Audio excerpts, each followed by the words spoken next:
দর্শক, পায়ে হাঁটা হজ যাত্রীর হঠাৎ করে হাঁটা বন্ধ হয়ে গেছে, উনি কিন্তু আর যাতায়াত করবেন। আপনি কি থেমে গেছেন আর হাঁটবেন না? জি, এখনকার মতো বর্তমান থেমে গেছি আমি। মানে কি জন্য?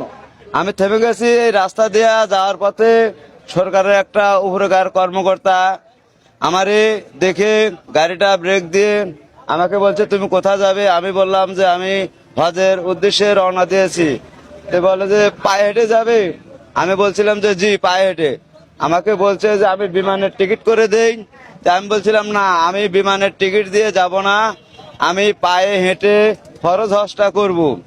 সেক্ষেত্রে আমাকে বলছে তোমার কি কি কাগজপত্র আছে। আমি কাগজপত্র দিয়েছি, আমার কাছে যা যা আসিল এগুলা সব প্রসেস করে দিয়েছি। সে বলেছে যে কিছুদিনের মধ্যে, অল্প কিছুদিনের মধ্যেই আপনাকে আমরা দেশের পক্ষ থেকে এবং উনি হেল্প করে আমাকে ভিসা দিবে, একথা আমাকে বলছে।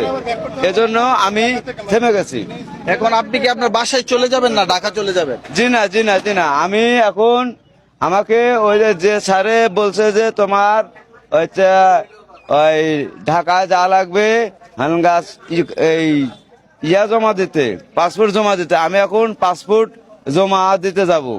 আচ্ছা, একটা ভিসা প্রসেসিং করতে গেলে ব্যাংক স্টেটমেন্ট লাগে, তারপর বিদ্যুৎ বিলের ফটোকপি লাগে, আনুষঙ্গিক অনেক কিছুই লাগে, কিন্তু আপনার তো কিছুই নেই। এই জন্য তো আপনার গ্রামের বাড়িতে 100% যেতে হবে ব্যাংকের টাকাগুলি জমা রাখতে গেলে। আমি গ্রামের বাড়িতে যাব না, কারেন্ট বিলের জন্য আমার গ্রামে আমার ছেলে আছে, আরো ভাই ব্রাদার আছে, তাদেরকে ফোন করে বলছি, তারা বিদ্যুৎ বিলের কাগজ দিবে। আর ব্যাংক ব্যাংক কাগজ চলে আসছে, কিন্তু ব্যাংকের বিষয়টা যে উনি বললো যে গ্রামের যে ব্যাংকের বিষয়টা হচ্ছে উনি যেহেতু একটা মহৎ উদ্দেশ্যের জন্য বের হয়েছে, উনি তো আর বাসা ব্যাক করতে পারবে না।